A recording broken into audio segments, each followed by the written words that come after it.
Ende by ekene mu n'ọzọ n'ụbọchị uhuruchi tata daalụ rinne unu si wee na-esoro anyị ya na-eme na Eastern News 24 maka na ọ bụ nkwa ekwere unu na aga na-ewetara unu ozi ọbụla bụ ife ọbụla na-eme n'ala Igbo and the old Eastern region. Ọ nkwa ekwere unu na aga na-ewetara unu ya n'elu akwụkwọ. Tata bụ ehihie ọma, anyị wetara unu ozi from nna anyị n'elu akwụkwọ unu ya afụ ya. Nna anyị bụ Chief Dan Ulsi were ihe okwu na AIT nchọ ka ụmụ Igbo tie ya ọnụ. O were ihe okwu na AIT nchọ ka ụmụ Igbo tie ya ọnụ maka na ọ nkwa ekwere unu na ga na-ewetara unu update ọbụla bụ ife na-eme n'ala Igbo and the entire Eastern region. Gee ya bụ ife nna anyị bụkwa ọsọ nwanne anyị nwoke kwugasị dị iche iche, ọ kwugasị ebe ọ rụtara aka na-achọghị ikwu okwu gbasara maka ya. Just gee ya bụ ife ị ga-esi drop right comment gị gbasara maka ife ị chọrọ nna anyị and also nwanne anyị nwoke kwuru n'ime akwụkwọ a. Alright, over to you, Chief Dan Ulsi. Over to you, sir. And thanks for having me. Been a while. Yeah, it's been a while. I've had lots of problems. A lot of relations died, so we've been burying from one town to the other. Friends, Oh my God. so we've quite been very busy. Our heart goes to them. Okay, so let's move into it. Let's begin with what your candidate really in the 2023 general election said on Monday when he addressed the World Conference. He raised a number of issues regarding the judgment, by the Supreme Court. Maybe we should do specifics now. He first said what the Supreme Court did has actually made Nigerians really to lose confidence in the judiciary. Do you agree with him on that? Well, I don't think it's a process of agreeing or not agreeing. I have to say that democracy depends on a very heavy dose or heavy doses of civility. And underline the word civility. In all civilized communities, those who practice democracy are very civilized people. And civility involves honor, integrity, honesty, ability to say you're sorry when you feel you're wrong. But in this country, Nigerian politicians have developed a toxic tendency of stash and burn politics, which is very dangerous. And because they have developed that tendency, you know what it has done? People have developed the tendency of this reflective instinct to self-preservation. Mark my words, reflective instinct to self-preservation. And that is thuggery, stealing, corruption, because it's not a question of survival of the fittest. And when you look at the judiciary, they don't fall from heaven. They are Nigerian people. They were lawyers, practicing lawyers, to most of these politicians. They, struggle to be made judges. I don't think most people were appointed on merit. So when you look also at the history of these judges, you don't expect anything different to happen, rather unfortunately. But you would have expected that the judge who has gone from the High Court, the Appeal Court, to Supreme Court, will be doing something a lot more decently. If I say, don't be stupid, and somebody else says, don't be stupid, two different voices, the same thing. You might not be annoyed when I say, don't be stupid. But you could be annoyed when somebody says, don't be stupid. The emphasis rather changes the language, the meaning of the language. Because if you watched I think I said it in my last program here, if you watched the first Court of Appeal verdict, and you had the chairman reading it, you can swear that he didn't write what he was reading.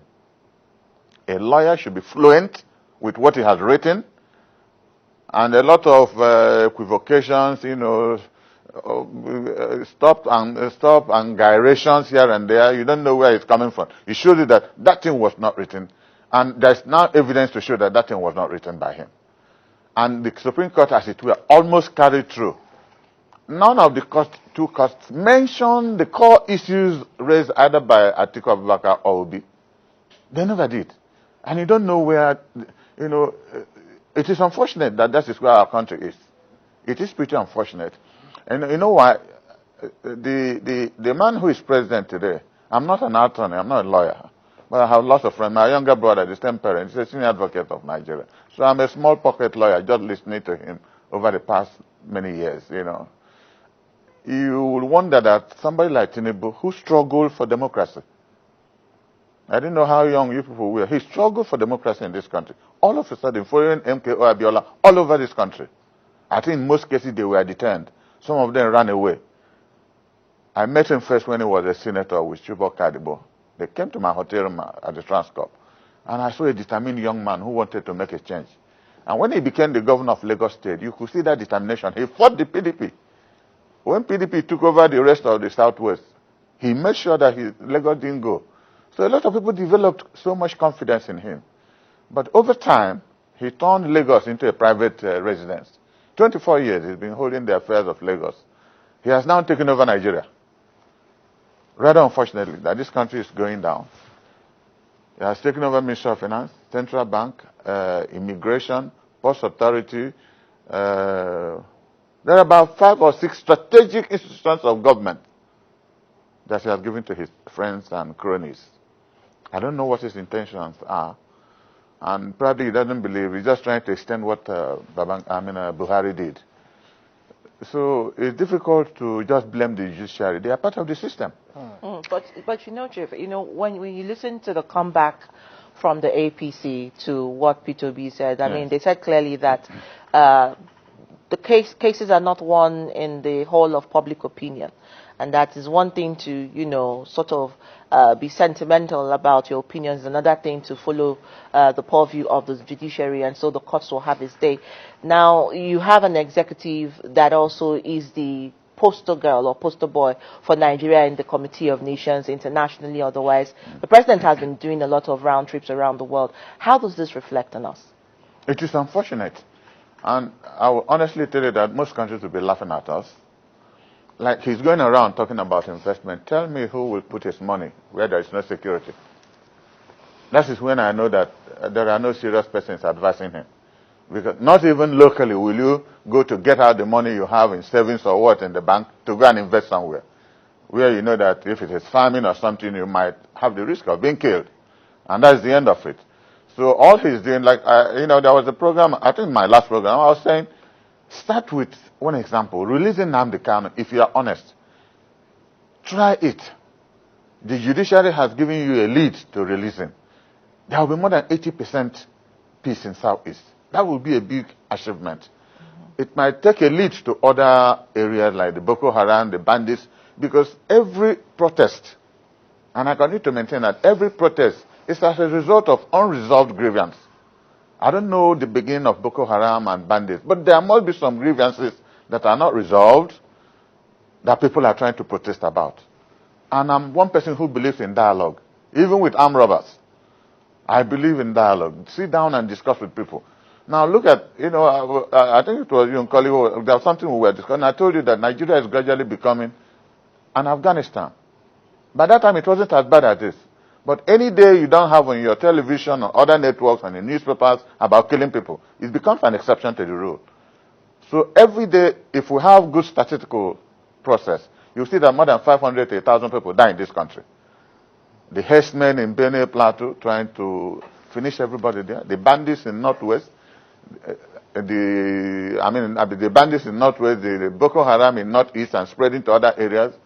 In fact, you can only say that it's in the Southeast that IPOP is not working. It is incidentally people in governance that are perpetuating, you know, violence in the Southeast. Because you trace most of the violence to people in governance, either for re-election or whatever. You don't have any reference being made to IPOD, evidentially. I haven't had one. So all right, it's pretty unfortunate that this is where we are in this country.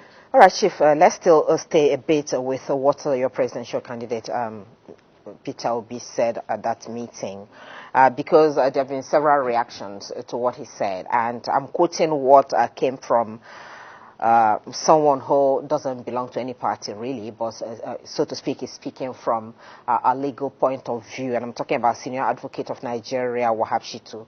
He did say that one question to ask is which of the issues that were raised in court was proven beyond a reasonable doubt, because we have the Electoral Act which says that if you say there was violence in an election, it's not just enough to say there was violence. You must be able to prove that beyond reasonable doubt. And then he questioned malpractice, forgery, perjury, and all of that. And in his own legal point of view, he says none of them was proven in court. So the judges should not be blamed for that. Well, like I said initially, I'm not an attorney, so I don't know the processes of, I don't believe that almost 20 to 30 senior advocates, both for P2B and Atiku Abubakar, are foolish. I don't think we have, whatever it is, that brilliant that you look at senior advocate Uche and say that he didn't know what he was doing, or Mike or Zahome. These are very brilliant lawyers. And they were contesting for something. Because if you look at the way the judgments were being given, they left the main issues, only made scathing remarks that this was not proved. How can you show that it was not proven? It's only the judge who says it. He is the final. I mean, they are infallible because their decisions are final. So anybody can afford to play around that rhetoric of how do you prove, because the court only said whether you proved it or not. And I don't believe that they wasted all these months without proving anything. If I was an attorney, I would have probably gone into step by step of what they were saying. But most Nigerians were convinced that INEC did not say what it promised it to do. That there were, mago here and there. Most Nigerians believe that, and most Nigerians are not foolish. By all means, please, the lawyer should not. It's court of public opinion. It's very important in civilized communities, because all it means that next election, those people will not vote for you. If indeed they voted for you, you should have listened. Because if indeed they were not voted for and this thing happened, they are sure to fail in the next election. But you will see all of them go through again, because the same thing will repeat itself. So this is why I said that democracy depends on heavy doses of civility. And once we don't have it, it's the marketplace. Anything happens. Okay, so one more follow-up question. How do you react really or respond to those who said that, okay, fine, P2B may believe that he has been cheated. Obedient movement followers may also believe that justice has not been served.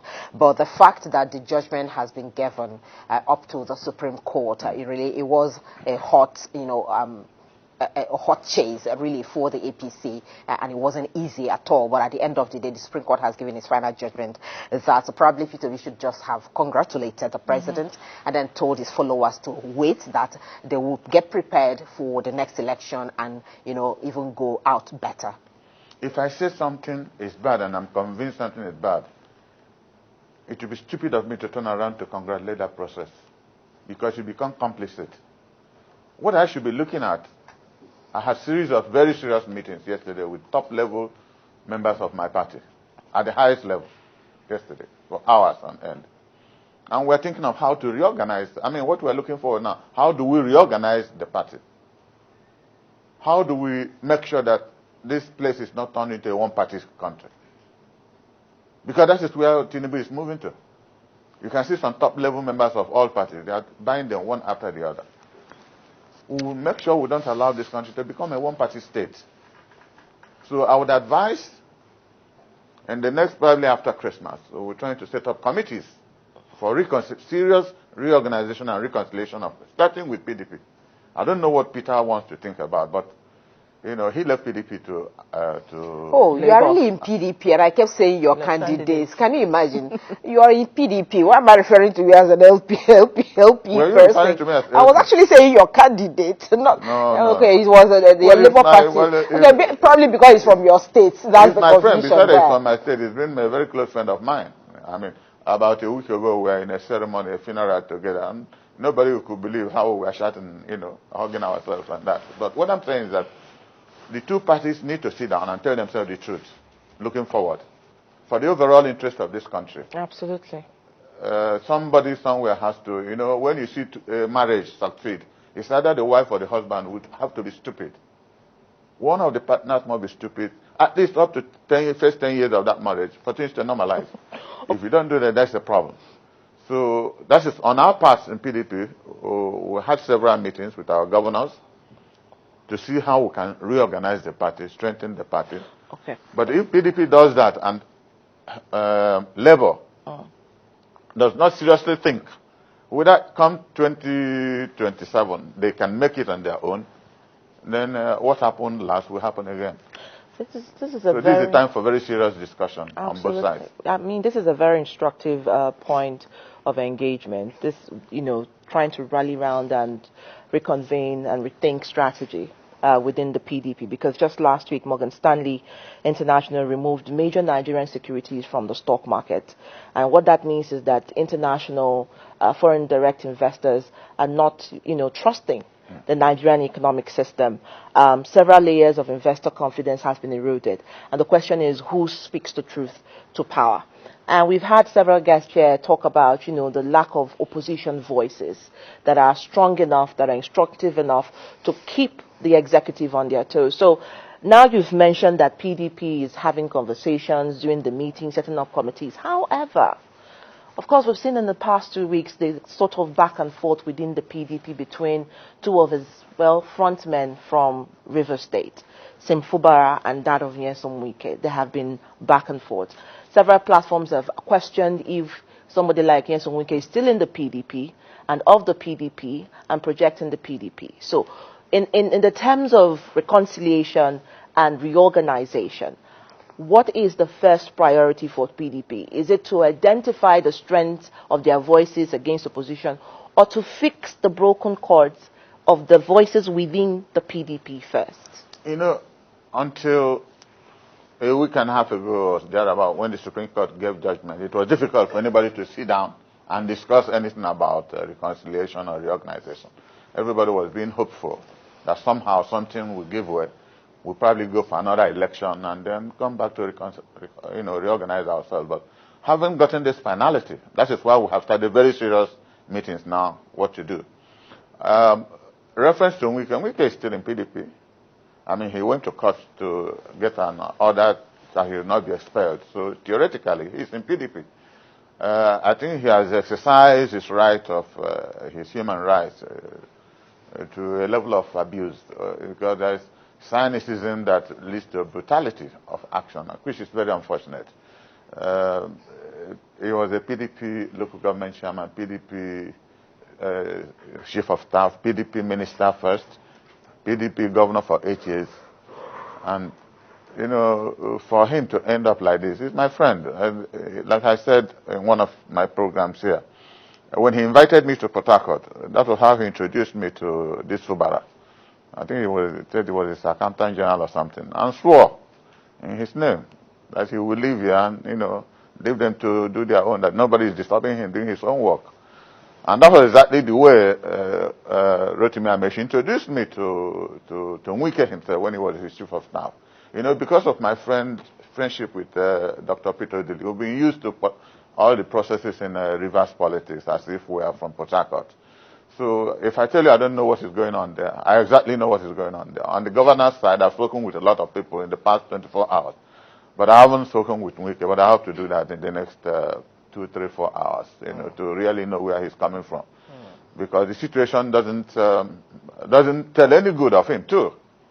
I mean, if he loses control of his state, because the information I get from the other side, there's some level of interference on his side.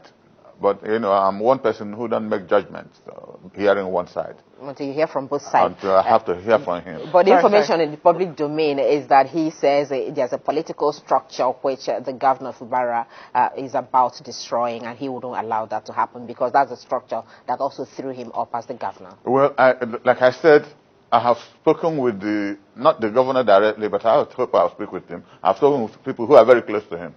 That is not the information on the ground.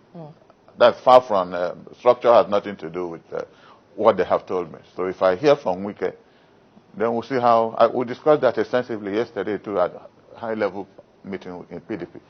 We don't want to lose anybody. Okay, if it is possible, we don't want to lose anybody. Unless the person becomes so recalcitrant, if he starts playing God, then we'll all go to the field and see what happens. Okay, you talked about control here, and I just want to pick on the word, because, a lot of people have also, I'm sure a lot of enlightened political pundits have sort of evaluated the control system of Godfathers, people who appoint people into position, and how they also allow, those people who take over from them to leverage on the goodwill of the people and, bring a new dimension to leadership. And we've seen that not just in River State. We have seen that in Kogi State, where the elections that are about to happen split the APC even into 4 personalities, where one had to now go and join SDP, but was a very good bedfellow with the APC. So where do we now draw the line with this control that you mentioned and the boundaries, so that those who are appointed or elected or chosen or anointed, if the word would allow me, are allowed to thrive in their new space? As a scientist, you can see why I laid the first foundation on civility. If you look at the word civility, it's just all-encompassing. What are the qualities of those that turn out to be governor? Being a graduate is not a certificate of being a good governor or governing well. Civility involves character, training. How did your parents bring you up? Which school did you attend? What teachers taught you? Look at, for the past, since 23 years, we've been talking about the integrity of the man, Tinubu. From, what is it, that late Lagos lawyer, Gani Fawahimi, including even the senior advocate of dishonesty, called Kiamo, who was in Gani Fawahimi's chambers, helped to sue Tinubu to court for a lot of things they stated in the court. Today, he is the chief spokesperson, now a minister with him. So, what integrity do you ascribe to that kind of person? So, I can tell you, my name is Dan Olas. Nobody questions my name. I haven't changed my name. I attended St. Teresa's College in Nsukka. I did high school there. I attended the University of Nigeria in Nsukka. I had graduated in 1973. I have classmates. I was first state of National Youth Service Corps. I served in Sokoto, then Northwestern State. Had my secondary assignment at Bida General Hospital. There are records. But I don't think there are such records about the President of the Federal Republic of Nigeria. People are questioning the integrity of what he submits. And the Constitution made it so easy that you don't need to have a school certificate to be President of Nigeria. To be anything. I think it's attempted something, school Form 4 or something. Why do you submit what will give you trouble tomorrow? In that context, we are now talking, I watched the President of the Federal Republic of Nigeria discussing that his own son attended the Federal Executive Council. That was where I gave up on my country. It is political abomination. Never been had anywhere. His own son, from his mouth, and other uninvited persons attending the Federal Executive Council. We saw his own son with a presidential jet coming back from Kano, attending a polo match. When my wife, a professor of medicine, for the past 15 years, just showed me where they paid 35,000 to her account. She leaves Enugu to Ituku Ozala. Almost 30 minutes going, 30 minutes coming back. I know what it cost me in terms of petrol. And the son takes a presidential jet with security escorts and everything, 3-4 days in Kano to watch a polo match. That would have cost this country more than 50 million naira. That's a very conservative estimate. That same boy attends a Federal Executive Council. What is coming to your head about the future of our country? Tomorrow or day after tomorrow, when somebody makes a mention of it, somebody will, like Kiamo, will come out to defend it. His father is president. Maybe he has a right, because his father is a president, to attend the Federal Executive Council. All right, good at the president himself condemned that, right there. Isn't that recklessness in the first place? What could he have done but to condemn it? Of course, that sounds... Was he walked out? Did the president say that he asked him to leave the room? He didn't say that. He didn't say that. The boy remained until the meeting finished. But when he heard that people have started commenting on it, he quickly, condemned it. That is recklessness. Okay, Chief, let's move to other issues. Off-cycle elections are right here with us. 3 states, in the horizon: Imo, Bayelsa, and Kogi State. And what we hear, even from the pages of the newspaper today, is that killings, have become the order of the day. Nobody knows who is killing who and who is doing what, who is involved. Political parties are accusing themselves, accusing one another of being responsible for that, to the extent that, the SDP candidate in Kogi State, for instance, was attacked yet again, because that's not the first attack from what we hear in the reports. And then people died in this case. What do you think is going on with the political class? It is pretty unfortunate. I have I've been chairman of National Republican Convention in Anambra, chairman of PDP, and I can't remember. I fought the June 12 election. I narrowly beat SDP. I think that was the only place Abiola did not win in the whole country. That was my state. And we didn't even as much as have serious altercation. How much more thinking of killing anybody? I was on television, going around the whole local government, talking to people. And the SDP then, under SDP, was doing the same thing. I don't know. It's difficult for me to answer this question because, again, it comes back to what I said about civility. If you don't have character, you don't have character. You would have thought that Nigerians used to have value for life. It is now evident that we don't have value for life. We have value for money, not just value for it. We worship it and we can kill because of it. And power. That is the summary of power. You know, when you hear that people in government can organize to kill people, lawyers run out of the country, they don't know where they can stay because they comment or criticize what government is doing. I would have expected that a government that is serious should be interested in people criticizing it so that it can do better.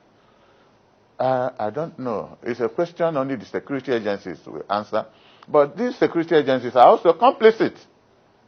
Look at what happened with the president of the Labour Congress. I read the government statement or the police statement. Looks so ridiculous. Whether they think we didn't go to school. So ridiculous and stupid. You know, increasingly, I'm one of those who still have a little hope for this country. But I'm gradually losing that hope. If the police that is supposed to protect persons organize and attack them and issue statements that are ridiculous, a whole president of the Labour Congress of Nigeria comes to Imo, their first priority is to make sure they protect them. Not just because it's from Imo State. He's coming there on behalf of workers of Nigeria, on behalf of workers of Imo State. So this violence is gone beyond the discussion because now it's in the 3 states. Bayelsa, that used to be fairly quiet, it's gotten out of hand. I heard there was an explosion in the house of a PDP chieftain near the house of former President Goodluck. And a lot of other killings have happened. The one of Kogi has gone out of, I don't know between Kogi and Imo, which one has taken lead. Because Kogi is getting out of hand, I think. Because I listened to the candidate of SDP, and a brilliant, apparently decent-looking man who spoke so well. And it is worrisome where we are at this moment. Okay, so let's look at, extending the lenses of violence. I mean, Joe Ajero is one man representing NLC and the rights of workers across Nigeria. He was brutalized in daylight. Police alleges that they put him under protective custody. Or, in their statement as written. However, let's look at this in extension to the election on Saturday. If one man like Joe Ajero could be attacked and brutalized, even though the police has not, said they did anything and had plausible deniability, what about the citizens who are supposed to come out and vote on Saturday? How safe are they? Opposition has alleged that none of their posters are allowed to thrive and stand up on billboards in Imo State. Communities like Ohajegbema, Olu, Okigwe, several areas are under siege because some of the strongholds of the PDP are also in those areas, and followers and frontiers feel threatened that their lives is at stake. How do you look at this as a worrying factor? INEC says, well, if election happens in certain places, we will not count the votes in those areas. Like one of the reviewers said, violence. Yes. Doesn't this embolden the perpetrators to use violence as a tool to scuttle free, fair, transparent processes during the election? Because if INEC says they will scuttle, or rather they would deny votes to be counted in those areas, these personalities may want to just use that tool as an inroad. You know why there's no hope? Well, let me hold you there. I'm told that it's time for us to do Kakaki Social, so when we come right back on that, I will take you up on that. But Rena will be up next. So what is he professing? He comes on television days and months and weeks on end telling Nigerians this is what will happen. And it never happened. They are now telling us again they will conduct a free and fair election, which they have never done anywhere. Well, so isn't that difficult for people to believe? Don't you think that with the hue and cry over, what happened in 2023 election, which of course the courts have decided on, would make INEC this time want to, buy in the confidence of Nigerians once again and see that this election is conducted freely and fairly? All the courts did was to confirm the illegality INEC carried out. That's what the Presidential Appeal Court and the Supreme Court did. So they can continue doing what they are doing. The two courts just confirmed the illegality.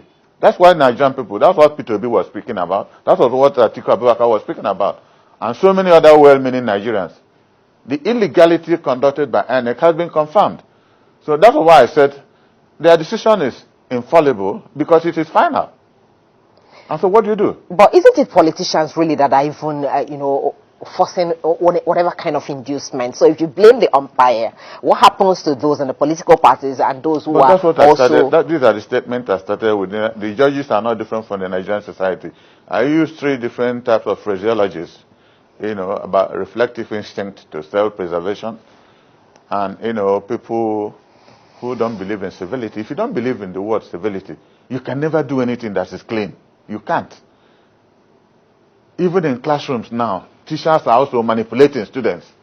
Somebody who is not supposed to make a first class suddenly comes out first class. And when you see the material acting, you know that it's not a first class material. It's happening everywhere. So the society is decaying and collapsing. We are at a serious precipice. So what we are trying to do, and I said it, that on PDP side, we're trying to see how we can organize a strong opposition group. How Labour reacts will complement what we're trying to do. That's the only way to try to help this country stabilize and survive. We pray God that we don't need a one-party state. Even if it's going to be a one-party state, let there be some honesty and credibility about those who are pursuing it. Because there's no credibility about the whole system. Absolutely not. And in Imo State, the other candidates have demanded that INEC remove the resident electoral commissioner, Silva Ago. But INEC came back to say, well, they don't have any strong evidence on why she should be removed, outside the fact that they say she has been compromised. In Kogi State, Dino Milaya is alleging that there is, under intelligence, a mandate by the ruling party to bring in thugs from other states and also continue with violence. And Bayelsa State is no different. So at what point do we begin to, I know you talked about civility in the beginning, and that was well heard out, but at what point do we also begin to look at the citizens as well and the role that they play in their choices? How do we begin to demand accountability from the leaders and the politicians that we put in power? And at what point do the citizens also rise up again? Because you talked about being resigned here a few moments ago, that you're almost giving up on Nigeria. Where do we not give up at this point? You know why it is difficult? These same politicians take advantage, they leverage the poverty, because they come from the environment. They share money, they share rice, they share all manner of things. So the poor woman doesn't talk. This thing is a very complicated thing. If you know, Adora, you've done an election, and like I told you once, when you called me that you went, I said, better keep your money and eat with it.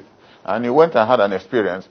Because with due humility, I don't think I've given a naira to anybody in the election.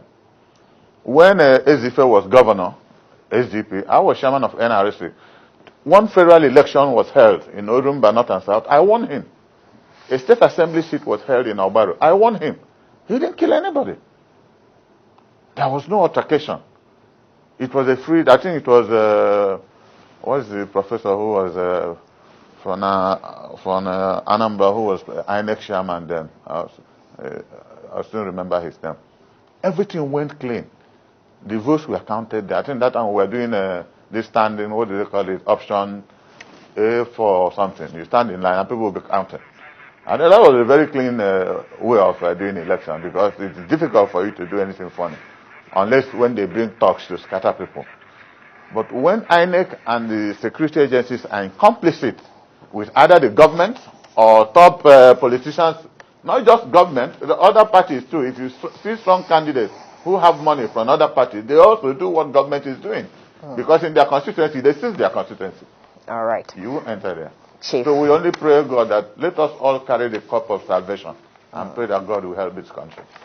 we pray that God will help this country. Good prayer, and I know God will answer. Coming from Chief Dan Ulsi. All right, we've been speaking with Chief Dan Ulsi, chairman, former chairman rather, PDP in Anambra State, a political analyst, lending his voice on the state of the nation on every issue that is troubling the country at the time. Chief, thank you so much, and welcome to Abuja once again. Thank you so much. But I'm hoping that God will use men and not ghosts to help the country at the end of the day, and hoping that PDP get its acts together. But we'll take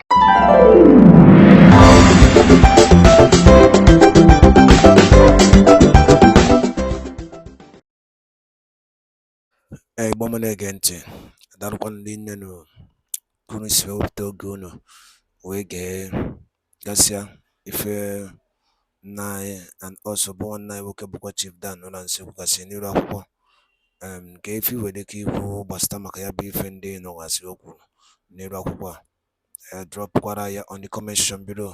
Echefukara na ya bụ Eastern News 24 ka anyị si wee na-ewetara nnukwu ozi ya dị oke mkpa. Ngwa daalụnụ ụmụnne m, ngwanụ ka emesịa.